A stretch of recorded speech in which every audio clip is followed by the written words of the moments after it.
Assalamualaikum warahmatullahi wabarakatuh. Salam pelajar Nusantara, belajar berjuang bertakwa. Selamat datang, kita kembali lagi di channel Pelajar NU Gringsing. Pada segmen kali ini kita berjumpa lagi di Popel Podcast Pelajar.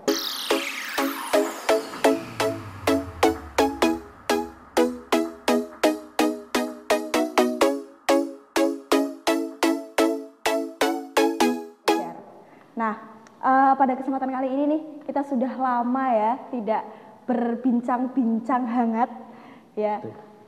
Nantinya kita pastinya akan berbincang hangat, mendapatkan materi, mendapatkan solusi-solusi, tentunya membawa berkah buat kita semua. Nah, pada kesempatan kali ini karena berhubung saat-saat ini nih kita sebagai warga Nahdliyin akan menyambut hari besar kita, yaitu menyambut 1 abad Nahdlatul Ulama. Nah, pada kesempatan kali ini kita akan membahas hal itu dengan narasumber hebat kita, yaitu Bapak Faizin. Selamat malam, Bapak. Ya, Assalamualaikum warahmatullahi wabarakatuh. Ya, beliau ini adalah salah satu pengurus di MWC NU Kecamatan Gringsing. Beliau ini sangat hebat sekali. Saat ini beliau juga menjadi dosen di salah satu universitas Islam ya. Nanti mungkin lebih lengkapnya kita bisa tanya langsung nih dengan Pak Faizin. Gitu Pak, monggo perkenalan terlebih dahulu Pak. Oke, ya terima kasih. Saya ulangi lagi. Assalamualaikum warahmatullahi wabarakatuh. Waalaikumsalam warahmatullahi wabarakatuh. Sampai ketemu di sini, alhamdulillah bisa diundang oleh rekan-rekan kita. Udah lama enggak ngomong rekan-rekan kita Ibnu PPNU gitu. Oke, dapat kabar dari siapa? Saya satu pengurus MWC ya, alhamdulillah. Gimana ya, alhamdulillah atau ini amanah sebenarnya di Lakpesdam NU di MWC NU Gringsing gitu. Tapi kegiatannya juga enggak, kurang lancar ini. Ada beberapa hal ya. Yang kedua, dapat info dari siapa? Saya dosen. Ada dosen Pak, bisikan gitu. Dosen apa? Enggak. Saya yang jelas warga Nahdliyin lah begitu. Cuma di MWC memang di Lakpesdam itu pun karena berbagai hal kelihatannya program-programnya belum terlalu lancar. Mohon dukungan sebenarnya. Siap. Butuh banyak dukungan dari rekan dan rekan kita lah. Gitu, generasi muda NU gitu. Oke. Ya, gimana ini? Mau ngobrol soal apa tentang peringatan sahabat NU ini? Kayaknya kalau mau ngobrol apa kita tuh kan banyak sekali ini Pak. Tapi berhubung saat ini itu yang sedang hangat-hangatnya, ini kan sudah sangat tinggal menghitung hari gitu untuk perayaan menyongsong 1 abad dari Nahdlatul Ulama seperti itu. Nah, pada kesempatan kali ini kita mengangkat tema yaitu peluang dan tantangan pelajar NU dalam menyongsong 1 abad Nahdlatul Ulama. Nah, kita kan di sini sebagai warga Nahdliyin ya. Mungkin saya ingin sedikit bertanya terlebih dahulu kepada Bapak. Menurut Bapak, kondisi NU pada saat ini itu seperti apa, Pak? Terima kasih. Yang pertama terkait dengan kondisi NU, ini juga harus kita pilih ini NU secara nasional atau bahkan internasional, atau ini konteksnya NU di Kecamatan Gringsing gitu, atau mungkin di Kabupaten Batang lah paling tidak begitu. Ini mau ngomongin yang level apa ini? Kita level ke PAC dulu, ke kecamatan dulu yang paling dekat dengan kita. Saya sebagai warga Nahdliyin di Kecamatan Gringsing gitu, terkait dengan kondisi NU di Kecamatan Gringsing, alhamdulillah kalau menurut saya ini paling tidak dalam beberapa periode tahun ke belakang luar biasa ya, perkembangannya begitu. Apalagi terakhir kita sedang punya hajat besar kaitannya dengan pengadaan tanah NU gitu kan. Yang ini menjadi harapan besar dan sekaligus tantangan begitu. Artinya kita berharap sebenarnya dengan pengadaan tanah MBC NU Gringsing yang sedang kita proses ini, harapannya kan bisa menjadi aset yang kemudian bisa dikelola, dimanfaatkan, didaya gunakan untuk bagaimana menjadikan NU Kecamatan Gringsing menjadi lebih hebat, lebih luar biasa lagi gitu. Ada rencana soal klinik, ada rencana soal kantor atau gedung yang bisa didaya gunakan untuk berbagai hal gitu. Saya kira NU di Kecamatan Gringsing saat ini sudah saya bilang hebat begitu. Tetapi tantangannya adalah bagaimana kita mewujudkan tanah NU ini sesuai dengan schedule gitu. Apa yang kita harapkan kan pastinya akan banyak tantangan gitu. Infak yang kita harapkan dari warga NU untuk bagaimana bisa mengadakan tanah, kemudian membangun berbagai sarana dan prasarana, itu juga menjadi tantangan tersendiri. Bagaimana ini komitmen warga NU untuk pelunasan pengadaan tanah, kemudian nanti dilanjut dengan pembangunan dan sebagainya. Sebenarnya ini tidak bisa selesai dalam waktu yang singkat begitu. Makanya ini menjadi PR kita bersama begitu. Itu menurut saya itu salah satu indikator bahwa NU di Kecamatan Gringsing saya kira kalau kita meyakini selama ini ya mayoritas kan gitu. Ya, jelas, cuma bagaimana tantangannya adalah membariskan. Nah, ini salah satu tantangan juga ketika ngomong soal tantangan, bagaimana membariskan jamaah ini agar bergerak menjadi jamiah Nahdlatul Ulama yang kita harapkan, itu yang kemudian menjadi PR bersama. Tapi saya yakin dengan segenap keluarga besar NU Kecamatan Gringsing, baik di MVC-nya, di PAC Fatayat, NU Muslimat, NU gitu, dan Banom seluruhnya, saya kira insya Allah bisa. Gitu. Saya yakin bisa. Amin, amin, amin, amin. Yeah. Ya, tadi menyinggung sedikit tadi kata Bapak bahwa memang kondisi saat ini di Gringsing ya terutama itu NU itu kebanyakan mayoritas warga Gringsing ini Nahdlatul Ulama, ya, warga Nahdliyin. Nah, dari itu kan juga terutama kami, saya mewakili rekan dan rekanita sebagai pelajar nih. Pastinya dengan mayoritas itu kita perlu adanya kekuatan. Nah, dengan berbagai era globalisasi yang ada, apalagi kita sebagai pelajar, saya terutama dan rekan rekanita, itu kan banyak sekali hal-hal yang masuk dari luar. Nah, kira-kira sepenting apa sih Pak sebagai saya pelajar, mungkin dari rekan dan rekanita lain yang memang belum ikut andil aktif dalam NU, itu sepenting apa sih sebenarnya seorang pelajar untuk aktif di NU gitu Pak? Oke. Penting dan sangat penting gitu. Sangat pentingnya bagi kita warga NU dan juga sebenarnya bagi rekan dan rekanita sendiri gitu. Yang pertama adalah bagi warga NU. Penting untuk kita menjamin ada keberlangsungan generasi gitu. Kalau misalkan tidak ada generasi di IPNU dan IPPNU, itu kan otomatis nanti juga akan berimbas pada generasi selanjutnya di Fatayat dan Ansor. Kemudian siapa yang nantinya akan menjadi pengurus MWCNU, bahkan mungkin berkecimpung di level kepengurusan yang lebih tinggi gitu. Kalau kita yakini hari ini NU menjadi mayoritas di Gringsing, kalau kemudian tidak ada generasi lanjutan di IPNU dan IPPNU yang mau ngurusi IPNU dan IPPNU, nanti berlanjut ke Ansor, Fatayat, Muslimat dan sebagainya, bagaimana nanti NU ke depan? Padahal kita punya tanggung jawab yang besar. Karena mandat NU itu kan bagaimana kita merawat tradisi, gitu. Artinya melanjutkan, melanggengkan, bahkan mengembangkan Islam Ahlus Sunnah wal Jamaah, dan terutama yang di NU itu, kalau memang tidak ada suplai dari rekan dan rekanita di IPNU dan IPPNU, siapa yang nanti akan melanjutkan? Yang kedua penting bagi rekan dan rekanita IPNU dan IPPNU atau usia pelajar. Ya, kenapa harus bergabung di di NU, kemudian lewat IPNU dan IPPNU begitu?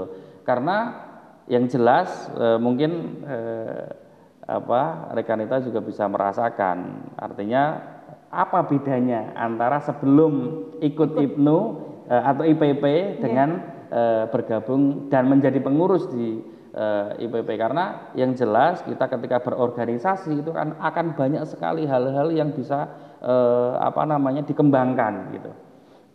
Orang organisasi itu yang jelas adalah bagaimana dia mengatasi dirinya sendiri untuk bagaimana bisa berjuang untuk kepentingan orang lain. Dan yang jelas ketika orang sudah berorganisasi, belajar bagaimana bertanggung jawab terhadap tidak hanya dirinya sendiri tapi juga terhadap orang lain, maka ini akan menjadi calon-calon pemimpin di semua level, bahkan sampai level nasional gitu. Artinya NU juga bertanggung jawab untuk itu, bagaimana mensuplai kader, mensuplai sumber daya untuk menjadi pemimpin-pemimpin di semua level gitu. Karena kita berjuang bersama para pendiri bangsa, para kiai, para syuhada berjuang untuk Indonesia dan untuk umat yang lebih baik. Ketika NU tidak ikut andil bagaimana menyiapkan generasi yang baik, generasi yang berkualitas, ya nantinya kita akan dipimpin oleh generasi yang tidak berkualitas begitu. Nah itu secara otomatis tadi saya kira penting, monggo silahkan para pelajar terutama yang di Gringsing gitu, monggo gabung bersama rekan dan rekanita di IPNU dan IPPNU untuk bisa mengembangkan diri begitu. Dan plusnya adalah di NU, di IPNU dan IPPNU itu organisasi tidak hanya berorientasi pada event kegiatan atau yang saya maksud adalah soal keduniaan gitu. Betul. Tetapi di NU dididik kemudian berjuang bersama juga bagaimana kita membangun tidak hanya secara secara kecerdasan fisik, psikis, mental juga, artinya secara nilai ada plusnya gitu. Oke, misalkan ada yang bergabung di organisasi-organisasi kepemudaan kayak Karang Taruna atau kemudian yang lain dan sebagainya. Saya kira akan lebih lengkap lagi ketika pelajar dan pemuda-pemuda ini juga bergabung di IPNU dan IPPN. Betul. Ya, dengan berbagai hal itu, Pak. Tadi kan pastinya untuk menjadi pemimpin yang berkualitas, kita kan tidak hanya, tadi kan dijelaskan juga bahwa di IPNU IPPNU itu tidak seperti organisasi lain yang mungkin mengedepankan hanya duniawi saja.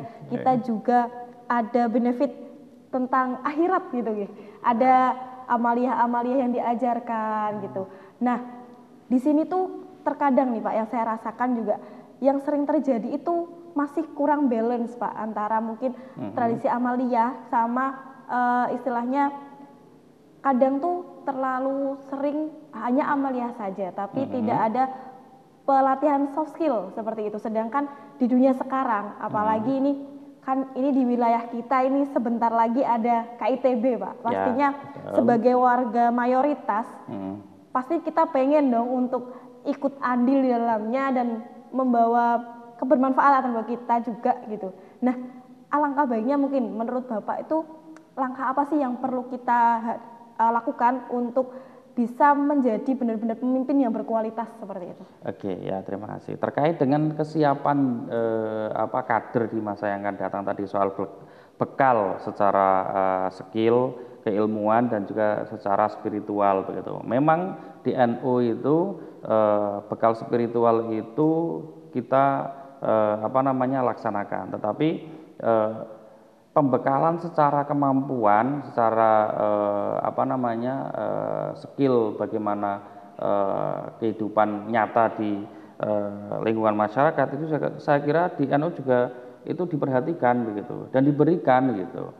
Tidak harus kemudian misalkan dengan tadi disampaikan kurang imbang, iya kalau di organisasi di IPNU di IPPNU mungkin nggak banyak program-program atau mungkin belum dilaksanakan. Tetapi ya di NU memberikan bekal keilmuan, bekal kecakapan dan sebagainya itu kan diberikan di sekolah-sekolah formal yang juga milik NU. Jangan lupa bahwa SMK punya NU, SMP, MTS, Aliyah, SMA yang punya NU itu juga berperan besar terhadap bagaimana melahirkan generasi-generasi yang berkualitas gitu. Karena salah satu tantangan yang dihadapi NU di satu abad ini, saya setuju dengan apa yang diungkapkan oleh Hasanuddin Ali itu dari Navara Research Center kalau nggak salah, itu bahwa salah satu tantangan satu abad NU adalah tentang pengembangan SDM gitu. Nah, terkait dengan itu bahwa kita di masyarakat Gringsing terutama yang dekat kawasan industri terpadu Batang atau KITB memang punya PR besar bagaimana masyarakat Gringsing atau secara agak luas Batang jangan sampai kemudian KITB itu hanya kita lihat tanpa kita terlibat di dalamnya begitu. Tetapi yang harus kita siapkan itu juga tidak hanya soal skill atau kemampuan kecakapan di dalam dunia kerja gitu. Nah, di NU harapannya menyiapkan generasi muda masuk ke dunia kerja itu selain dengan life skill yang ada dibekali lewat sekolahan, terus kemudian lewat pendidikan kursus-kursus dan sebagainya. Saya kira penting untuk bagaimana memastikan generasi muda NU terutama yang nanti akan terlibat di dunia kerja di KITB dan sebagainya secara spiritual, secara mental juga harus terisi dan kuat begitu. Karena ini juga menjadi ancaman. Jadi KITB sering saya diskusi dengan beberapa teman gitu. KITB di sekitar Gringsing, Banyu Putih, nah itu di satu sisi adalah kesempatan yang luar biasa untuk berkembangnya ekonomi di wilayah sekitarnya begitu. Tetapi di satu sisi yang lain itu bisa menjadi tantangan bagi NU dan seluruh banomnya. Bagaimana kemudian keberlangsungan NU dan banomnya ini tidak tergerus oleh arus industrialisasinya begitu. Jangan sampai nantinya misalkan hari ini aja saya kira tantangan besar bagi IPNU dan IPPNU adalah bagaimana organisasi ini tetap ada suplai kader. Iya betul gitu. Sekali itu Pak. Ya, karena apa? Sekarang dengan sudah zaman teknologi, masa pelajar, masa remaja banyak dihabiskan lewat ngegame. Kemudian nantinya itu pikirannya hanya materialistis untuk bagaimana masuk dunia kerja. Kemudian kalau sudah masuk dunia kerja yang dipikirkan hanya bagaimana target kerjaan, kemudian pulang ya pengennya istirahat dan sebagainya. Bagaimana teman-teman menyiapkan organisasi IPNU dan IPPNU ini menyiapkan bagaimana kader-kader yang siap masuk ke dunia kerja, tetapi di sisi yang lain juga bagaimana memikirkan nasib keberlangsungan organisasi atau Jam'iyah Nahdlatul Ulama ini ke depan. Kalau kemudian semua hanya berpikir tentang materialis gitu, artinya tentang dunia kerja, tentang menghasilkan uang di dunia industri, bagaimana kemudian akankah misalkan organisasi NU dan banomnya masih akan lestari di Kecamatan Gringsing? Ini PR bersama kita, pertanyaan besar gitu. Nah, ini yang harus kemudian menjadi salah satu kuncinya adalah di IPNU IPPNU gitu. Kalau IPNU IPPNU sudah kemudian bahkan bahasa saya mungkin gagap dalam menghadapi situasi industrialisasi di sekitar Kecamatan Gringsing ini, ya nantinya akan ikut imbas tadi soal yang di Ansornya, yang di Fatah Muslimat, bahkan sampai di kepengurusan NU. Saya kira begitu. Ya, betul sekali Pak. Masalah terbesar kita adalah bagaimana untuk mempertahankan kader, jumlahnya mungkin dari kuantitas ataupun kualitas, karena memang benar tadi yang disampaikan banyak sekali kader-kader kita yang istilahnya kita udah berusaha membentuk sebagai kader yang militan, tapi ternyata ya itu tadi dia sudah mulai berpikir ke hal-hal yang ranahnya mungkin sudah mulai bekerja fokusnya ke hal-hal lain. Nah mungkin menurut Bapak nih ada pesan apa sih yang kiranya bagi kita yang mungkin sudah lama di organisasi ini ataupun mungkin yang belum bergabung, supaya ketika bergabung di sini itu bisa langgeng, bisa benar-benar memperjuangkan dari perjuangan para ulama-ulama dulu dalam membangun NU ini. Menurut saya semua orang bergabung dengan sesuatu adalah karena ketertarikan. Gitu. Nah, oleh karena itu ketika orang bergabung karena tertarik, maka kemudian yang akan mengajak gabung itu bisa menarik atau tidak. Gitu. Ya betul betul. Nah, ini yang kemudian menjadi PR yang sekarang yang saya bahasa saya kadang gagap begitu. Artinya menghadapi situasi gagap nggak ngerti harus bagaimana, karena bagaimana sekarang misalkan membuat IPNU dan IPPNU itu menarik bagi generasi muda, bagi teman-teman pelajar gitu. Betul. Nah, itu yang kemudian harus didiskusikan, harus jadi PR besar. Ada analisa pemetaan kondisi realitas dan sebagainya, sehingga apa sih yang harus dilakukan terhadap organisasi IPNU dan IPPNU. Kalau kemudian IPNU dan IPPNU tadi misalkan hanya berbicara soal ritual tahlilan, kemudian manakiban atau sholawatan dan sebagainya, sementara kesenangan atau ketertarikan generasi muda sekarang itu tidak hanya ke situ. Memang masih banyak yang tertarik untuk tradisi-tradisi amaliyah NU itu. Nah, tetapi penting bagi kepengurusan terutama ini ya, kepengurusan baik di tingkat ranting atau di tingkat PAC gitu, bagaimana membuat program yang berpokok pangkal pada dua hal. Yang pertama adalah bagaimana melestarikan tradisi, bagaimana generasi muda tetap harus bisa tahlilan, manakiban dan seterusnya, artinya ibadah-ibadah keislaman itu harus ahli gitu, ya ahli ngaji, baca kitab dan seterusnya. Di satu sisi bagaimana IPNU itu merancang program agar menarik bagi teman-teman remaja dan muda sekarang gitu. Justru harus mengarahkan misalkan ketertarikan mereka soal game, soal dunia media sosial dan sebagainya. Saya kira ini penting untuk diprogramkan oleh baik di tingkat PAC ataupun bahkan sampai ke ranting, bagaimana meng-create program-program organisasi remaja pemuda pelajar ini agar tetap menarik gitu. Kalau dulu misalkan di IPNU ada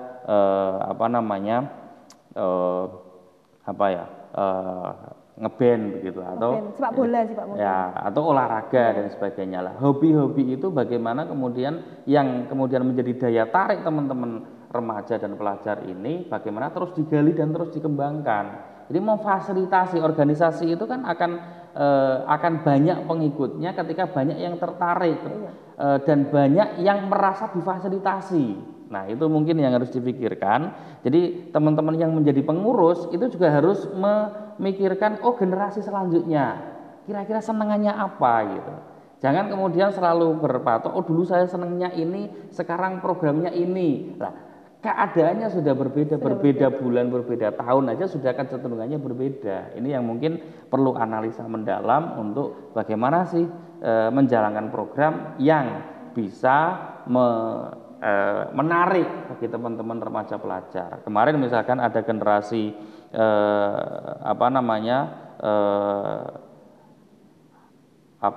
pecinta alam misalkan. Nah, itu kan sempat booming juga, disenangi oleh teman-teman remaja dan pelajar. Nah, itu kira-kira ke depan apa begitu. Siap. Itu jadi PR besar buat kami. Terima kasih banget Pak. Tadi mungkin ada sedikit jadi pemantik kita. Oh, kita harus mikir ke sini gitu untuk ke depan, karena memang itu jadi PR yang nggak terselesaikan, belum terselesaikan sih lebih tepatnya. Ya mungkin seperti itu Pak. Dari berbagai tadi kan sudah dijelaskan ya Pak, ada tantangan, ada peluang yang pastinya perlu kita siapkan dan perlu kita mau tidak mau kita hadapi itu semua dengan banyaknya kuantitas. Sebagai warga Nahdliyin kita juga tidak boleh mengedepankan kualitas dari warga Nahdliyin juga. Nah, mungkin ada closing statement Pak untuk obrolan kita malam hari ini. Oke, ya. Mungkin di teman-teman pelajar dan remaja terutama di IPNU dan IPPNU itu perlu banyak disuguhkan contoh-contoh gitu, teladan. Nah, ini mungkin yang kemudian teman-teman remaja pelajar sekarang itu kan kadang merasa tidak menemukan sosok teladan di internal NU gitu. Iya. Nah, kadang itu sebenarnya teladan terus tokoh-tokoh NU kan luar biasa. Cuma bagaimana itu dikenalkannya saja. Sebenarnya tokoh-tokoh pemikir, intelektual yang di bidang keilmuan dan seterusnya, bahkan sekarang di NU itu kan sudah perannya sangat luar biasa. Banyak sekali, Masya Allah emang. Di dunia, di Indonesia atau di level negara kita, Indonesia bahkan level internasional kan begitu. Banyak tokoh-tokoh yang kemudian sebenarnya bisa ini loh. Jadi orang NU itu bukan kemudian seperti yang dulu dikatakan NU itu kampungan, sarungan dan sebagainya. Kita sebenarnya di NU itu luar biasa, sudah bisa membuktikan walaupun sarungan, santri dan sebagainya, tapi peran kita di dunia internasional, peran kita di negara kita Indonesia itu luar biasa begitu. Sehingga ini harapannya bisa memunculkan kesemangatan di teman-teman pelajar dan remaja untuk bersama-sama gabung di IPNU dan IPPNU. Nah ini yang kemudian saya kira bisa menjadi kesadaran bersama bahwa jangan sampai generasi muda NU selanjutnya itu tidak yakin dengan NU. Nah, itu masalah utama gitu yang diingatkan adalah ketika NU akan bisa dihancurkan bahkan hancur ketika sudah tidak ada keyakinan dari warga NU sendiri terhadap organisasinya gitu. Nah ini yang harus kita jaga dan ini PR kita bersama begitu.